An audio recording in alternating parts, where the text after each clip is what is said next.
Olá, seja muito bem-vindo a mais um Conexão Cidadão, programa oficial do TCE Ceará, onde aqui a gente aprofunda, né, Carol? A gente sempre fala porque é verdade, a gente sempre aprofunda as questões pertinentes ao Tribunal de Contas do Estado do Ceará e hoje não vai ser diferente. Hoje vamos dar continuidade a falar sobre as prestações de contas de gestões anuais, não é isso, Carol? Exatamente, porque houve uma prorrogação de prazo, Dimitri, com relação ao envio dessa importante obrigação dos gestores públicos municipais junto ao Tribunal de Contas. Olha aí que beleza, né, Carol? Alguém devia estar aperreado com a prestação de contas ou não entendendo alguma coisa, o tribunal enxergou essa possibilidade e aumentou o prazo. E para entender mais sobre por quê esse aumento de prazo, né? Trouxemos aqui Alexandre Reis, tá praticamente nosso sócio, né, professor? Bom dia, agradeço aqui o convite para a gente participar e tentar esclarecer sobre a prorrogação e sobre a prestação de contas de gestão de 2025. Primeiro, Alexandre, explica para a gente qual é esse processo de prestação de contas. E essa prorrogação, ela serve para todos os municípios e é referente ao qual ano, né? Qual é o exercício financeiro? A prestação de conta de gestão é uma obrigação anual que os gestores municipais que fazem parte da estrutura municipal, como secretaria, fundação, autarquia, estatais, obrigatoriamente devem enviar anualmente essas informações dentro de um formato específico e dentro de um padrão específico que a nossa instrução normativa exige anualmente.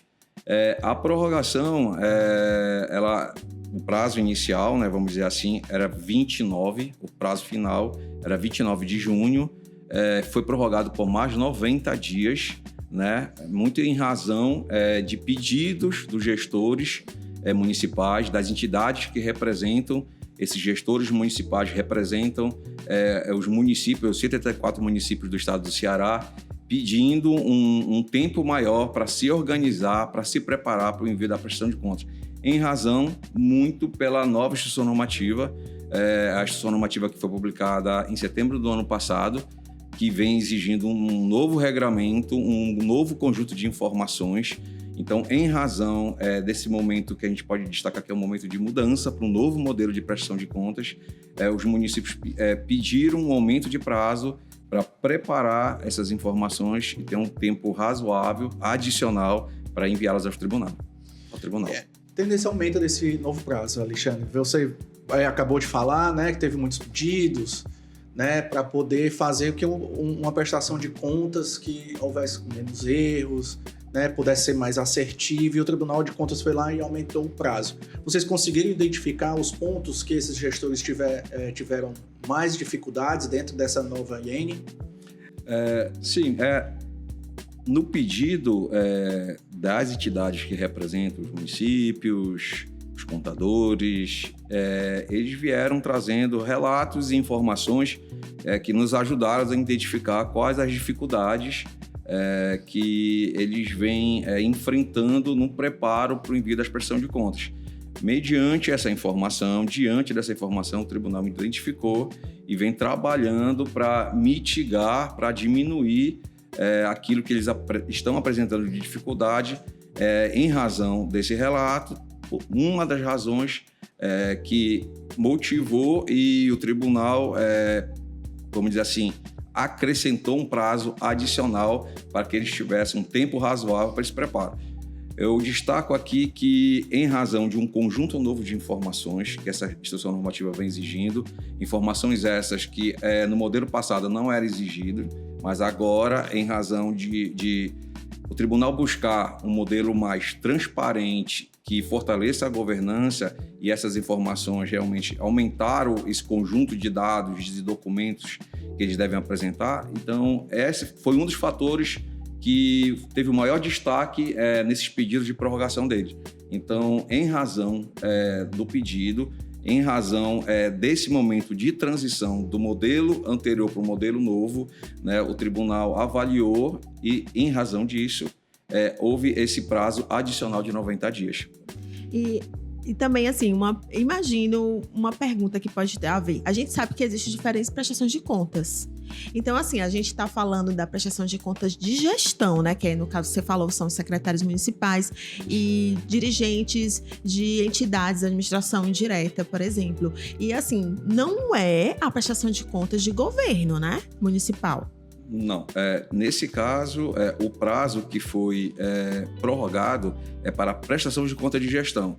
São obrigações anuais das unidades da administração pública municipal, como secretaria, fundos, fundações públicas, estatais, dependentes e independentes, bem como consórcios públicos, né? Então, são essas entidades que estão obrigadas a enviar a prestação de contas e, para elas, houve essa prorrogação.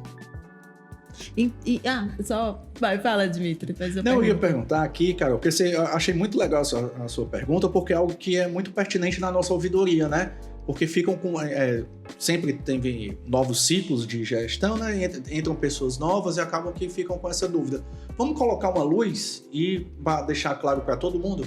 Alexandre, qual a diferença, vamos botar assim, bem básica, da diferença de prestações de contas de gestão e prestações de contas de governo? Tá. Prestação de contas de governo são atos que são produzidos pelo chefe do executivo municipal. Nesse caso, o prefeito. Então, essa prestação de contas, ela deve também ser enviada, mas é referente aos atos que o chefe do executivo municipal gerou, produziu em um determinado ciclo. Prestação de contas de gestão é um conjunto de informações que são produzidas, ou atos que são produzidos pelo corpo gestor, secretários, contadores, gestores de patrimônio, de licitação, de pessoal, dentro de um ciclo. Então, essa informação de conta de gestão, separadas da conta de governo, elas têm momentos próprios, né, prazos próprios, ferramentas que receberão essas informações e responsáveis próprios, que a gente está destacando aqui para ter essa informação adicional para fazer essa diferença. E, Alexandre, também assim, são 90 dias, mas isso não quer dizer que o gestor responsável vai ter que entregar daqui a 90 dias. Nesse intervalo é que ele pode fazer a entrega da documentação. Sim, a nossa ferramenta que recepciona as prestações de contas, que é o e-Contas, ela está preparada, ela foi modernizada para atender a nova instrução normativa. Então, a qualquer momento que a prestação de conta da unidade da administração pública municipal que é obrigada a enviar, quiser enviar a prestação de contas, o sistema ele já está pronto para recepcioná-la.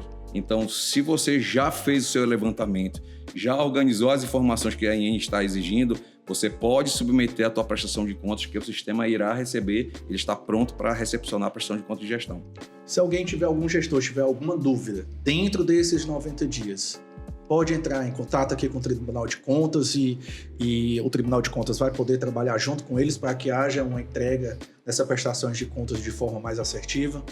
Sim, o Tribunal de Contas tem um canal, canal da ouvidoria, que é o canal que a gente sempre recomenda que essas informações sejam enviadas, né, porque a gente tem um prazo de 10 dias para a gente ter conhecimento dessa informação, analisar a informação e dar esse retorno. Então, todo gestor que tiver com alguma dúvida relacionada ao novo modelo de prestação de contas deve utilizar o canal da ouvidoria para encaminhar a sua dúvida. A gente, quanto unidade técnica, a gente vai analisar para dar uma resposta mais assertiva.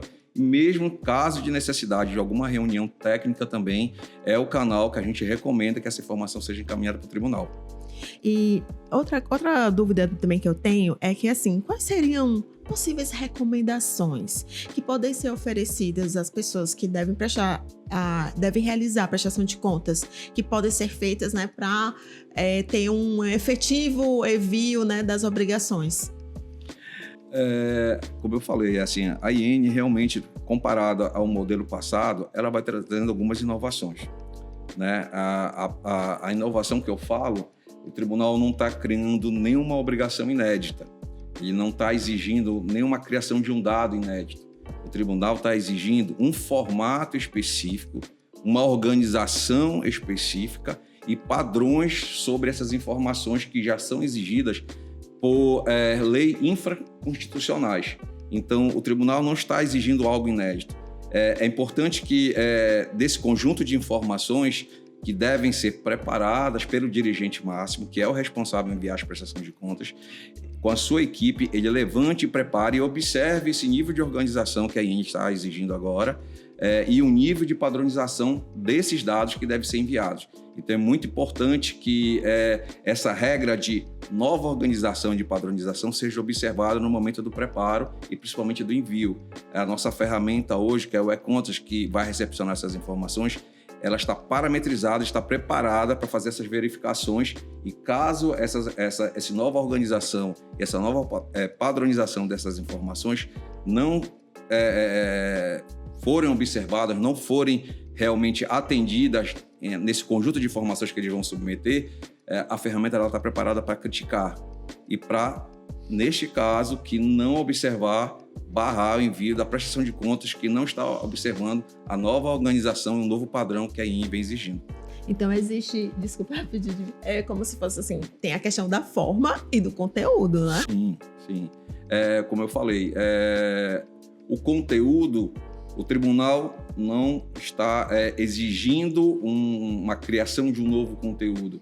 A lei de licitação, a 4.320, a 6.404 e outras normas que norteiam a administração pública já exigem a geração dessas informações quando dos atos que são produzidos pelos administradores públicos municipais. O tribunal só está exigindo um formato, né, e uma padronização dessas informações da melhor forma que o tribunal entende que vai trazer o benefício da transparência e para o fortalecimento da governança pública. E eu vejo também, é isso que eu ia comentar, viu, Carol, antes de você fazer a sua pergunta, que, como você falou, Alexandre, o conteúdo é o mesmo, vai ser a formatação e a forma de como isso vai ser entregue. O gestor se atentando a isso, no próximo envio... Em relação ao próximo ano, né? Do próximo ano, vai ser bem mais rápido, porque é só você complementar, porque a formatação já está lá. Isso. A ideia também é muito essa, né? De você facilitar a vida do gestor para que haja essa padronização, para que o envio, a coleta seja mais fácil. Isso. E o envio também seja de forma mais fluida, né? Perfeito. A ideia quanto tribunal, não é pensar só num benefício para o tribunal. Na verdade, é um benefício para a sociedade, para o tribunal e também para os jurisdicionados municipais. Como eu falei, o formato e a organização que a Instrução Normativa vem exigindo agora desse novo modelo é um formato que os principais tribunais do Brasil já exigem, né? E a gente compreende e acredita que é o melhor formato para realmente promover a transparência quanto à gestão desses recursos e para fortalecer a governança dos gestores municipais. Então, eu compreendo que o primeiro momento é um momento de transição, que dúvidas e dificuldades que são normais no momento de mudança, mas que após esse momento os benefícios vão começar a ficar evidentes tanto para a sociedade, tanto para o tribunal, como para os jurisdicionados municipais. Para a gente poder encerrar o programa, Alexandre, vamos só reforçar o prazo, né? A prorrogação. Quantos dias foram prorrogados esse novo prazo? E vamos falar de data, assim, né? No começo de que mês ou final de que mês isso vai se encerrar para que o gestor fique atento. Certo. O primeiro prazo, que é um prazo que está estabelecido institucionalmente, é 180 dias. Ele começa a contar dia 1º de janeiro e iria se encerrar dia 29 de junho. Como foi prorrogado por mais 90 dias, a partir de 30 de junho, começou a contar um novo prazo de 90 dias que vai até 28 de setembro. Então, atenção. 30 de junho até dia 28 de setembro. Então, não vamos perder esse tempo, né? Se tiver dúvida, entre em contato com a ouvidoria, o corpo técnico está aqui para poder ajudar, né? Você que tem qualquer dúvida. Alexandre, infelizmente ficamos por aqui. Muito obrigado pela sua participação, de ter dado luz, como a gente falou aqui, né? Essas dúvidas, falando sobre esse prazo e porquê desse novo prazo. Muito obrigado pela sua participação. Eu que agradeço o convite mais uma vez. Obrigado. O Conexão Cidadão fica por aqui. Espero que você tenha aproveitado o programa de hoje com essas novas informações, né? Desde o programa passado, a gente vem conversando aqui sobre prestações de contas, né, Carol, dos municípios, para você ficar atento e poder fazer uma prestação de contas de que forma mais fluida, que você não erre, para que não haja nenhum empecilho na sua prestação de contas. Conexão Cidadão fica por aqui. Espero ver você na próxima semana. Carol. Até o próximo episódio, gente.